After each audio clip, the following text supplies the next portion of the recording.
El Papa ha muerto.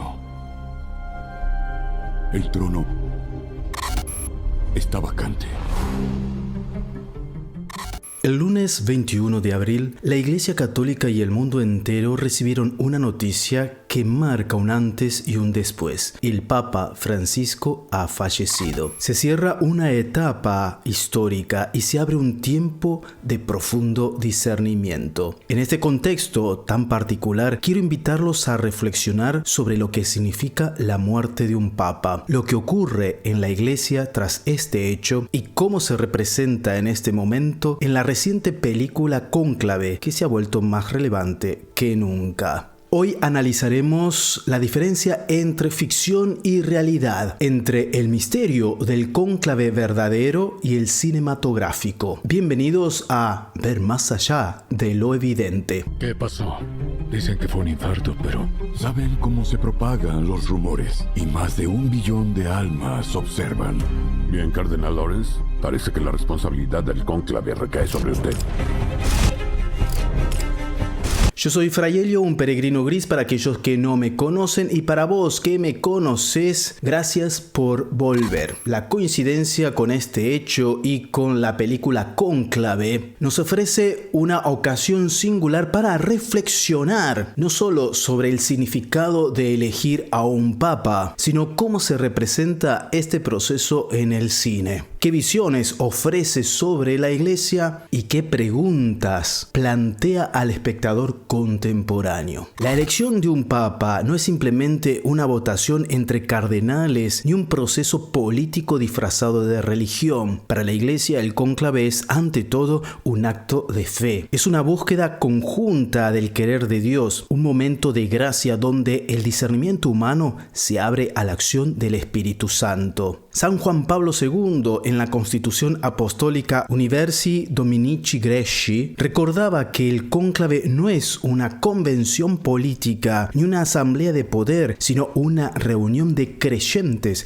que buscan la voluntad del pastor supremo de la Iglesia. La misma Constitución insiste en que los cardenales deben elegir a aquel que, según Dios, conviene a la Iglesia en este momento de la historia, y deben hacerlo libres de toda presión exterior, de toda pasión humana y cálculos políticos. Esta dimensión espiritual ha estado siempre presente, aunque no exenta de desafíos a lo largo de la historia. Sin embargo, sigue siendo central. El cónclave es un espacio donde la Iglesia se recoge en oración, pidiendo una sola cosa: que el elegido sea aquel que Dios ha preparado. La liturgia que precede al cónclave lo expresa bien. Los cardenales entran en la capilla Sixtina mientras se entona el himno Veni Creator Spiritus, invocando al Espíritu Santo. Es un momento casi litúrgico, profundamente simbólico. Las palabras que se escuchan no son votos políticos, sino súplicas interiores. En este contexto podemos entender por qué el fallecimiento del Papa Francisco no solo conmociona por su dimensión humana y pastoral, sino que sacuda a toda la Iglesia como núcleo espiritual. Francisco no era simplemente un jefe de Estado del Vaticano, era el sucesor de San Pedro, el que confirma a sus hermanos en la fe. Su partida ciertamente abre un vacío, pero también una promesa. ¿Cuál es?, te preguntarás. La certeza de que Cristo sigue conduciendo a su Iglesia. Francisco, desde su aparición en el balcón de San Pedro en el 2013, marcó un cambio en el estilo del papado. Sus gestos simples, palabras directas y una insistencia constante en la misericordia recordó que el pastor debe oler a oveja y caminar con su pueblo. Su lección fue vivida por muchos como un susurro del Espíritu en tiempos convulsos. Ahora ese mismo espíritu es invocado para guiar a los cardenales en un nuevo discernimiento. La Iglesia entera es llamada a orar, no por un candidato en particular, sino para que el próximo Papa sea un pastor según el corazón de Cristo, humilde, valiente fiel al Evangelio. El término cónclave proviene del latín conclave, es decir, con llave, haciendo referencia al encierro de los cardenales en un espacio cerrado para evitar cualquier interferencia externa durante la elección del Papa. Este proceso se ha regulado con precisión a lo largo de los siglos, siendo actualmente la Constitución Apostólica que ya hemos nombrado, Universi Dominici Greci, el documento que establece sus normas. Tras la muerte del Papa, inicia este periodo que se llama sede vacante. Durante este periodo, el gobierno ordinario de la Iglesia lo lleva el Colegio de Cardenales, que se encarga de los asuntos urgentes, pero no puede innovar doctrinas ni tomar decisiones de gran peso. El decano del colegio, o en su defecto el camarlengo, tiene la responsabilidad de convocar al cónclave, que debe comenzar entre 15 y 20 días después del fallecimiento. La elección se realiza en la Capilla Sixtina con un máximo de 4 votaciones por día.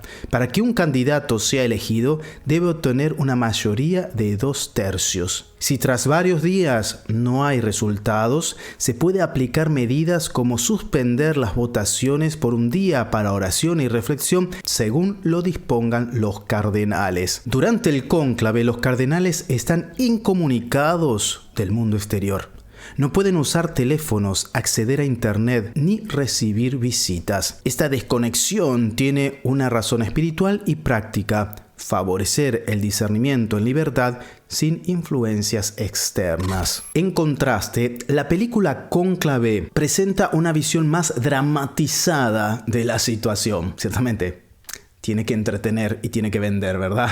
Aunque, y atención, acierta con algunos aspectos formales, como la ambientación de la Capilla Sixtina y ciertos rituales litúrgicos que aparecen ciertamente durante la película. Esta introduce elementos de tensión política, espionaje e incluso conspiración, que ciertamente aumenta el interés narrativo, pero esto puede distorsionar la idea de la comprensión real del evento. La película plantea, por ejemplo, una pugna de poder entre facciones eclesiales que recuerdan más a los dramas de intriga política que al ambiente de oración y discernimiento, que al menos idealmente debería reinar en un cónclave. Si no reina la oración y el discernimiento en el cónclave, hermanos, estamos fritos.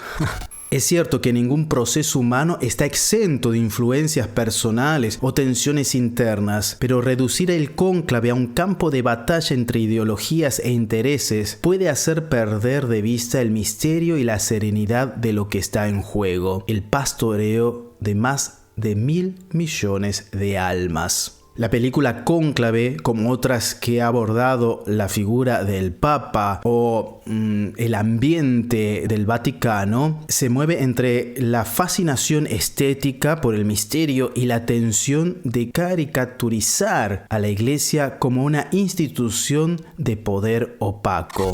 Ciertamente esta dinámica, este enganche, ¿no es nuevo. Como decimos anteriormente, el cine tiene que vender y tiene que entretener. Por ejemplo, desde la obra del Padrino 3 hasta la serie de Young Pop, la imagen que predomina de la iglesia es que vemos una iglesia dividida, secretista y atrapada en sus propias contradicciones. Ni siquiera hablemos del Código Da Vinci, por ejemplo, ¿no? Cónclave no escapa a esta tendencia. Si bien la dirección artística es impecable y algunos diálogos rozan reflexiones filosóficas interesantes, su visión global es la de una iglesia en decadencia moral, manipulada por intereses humanos más que inspirada por lo divino. Y esto puede responder a una lógica narrativa comprensible, pero como creyente debemos preguntarnos qué imagen de iglesia estamos consumiendo y sobre todo,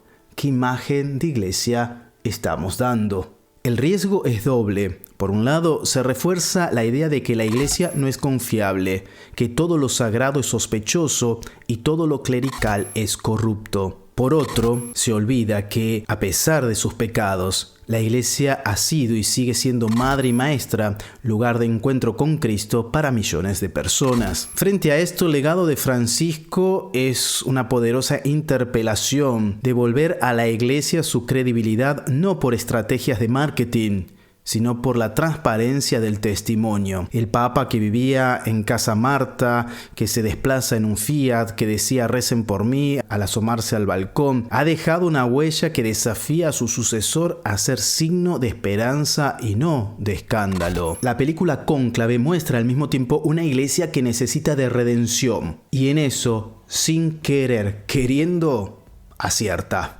Porque la iglesia no es un club de perfectos, de santos, sino un hospital de campaña, un lugar para los pecadores. El tema que el camino de la redención no viene por parte del poder, ni de la astucia, ni de los cálculos, sino de la santidad. Nos encontramos en un momento crucial. La muerte de un papa no es solo el final de un liderazgo, es una llamada a mirar hacia lo alto, a renovar nuestra confianza en que el buen pastor no abandona nunca a su rebaño.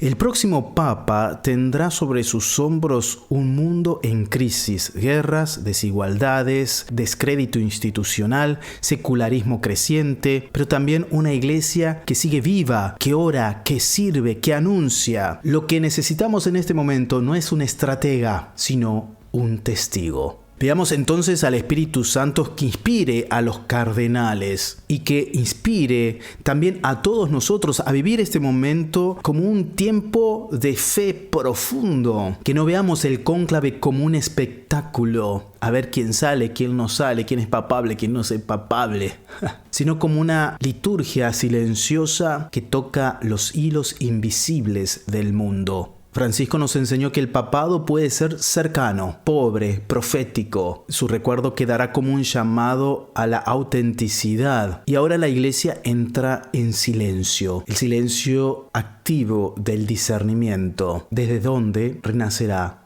algo más. Jorge Mario Bergoglio, el Papa Francisco, murió a los 88 años. Francisco llegó al trono de San Pedro el 13 de marzo de 2013, marcando varios hitos. Fue el primer papa latinoamericano de la historia y el primero no europeo en más de 1200 años. Gracias por llegar a este momento del video. Si crees que imparte valor y conocimiento, te pido que lo compartas en tus redes sociales con tus amigos, porque no con tus enemigos. Si te gustó, regálanos un like. Yo soy Fraielio, un peregrino gris. Más en este mundo, paz y bien y aportarse bien, porque sé que puedes. Chau, chau.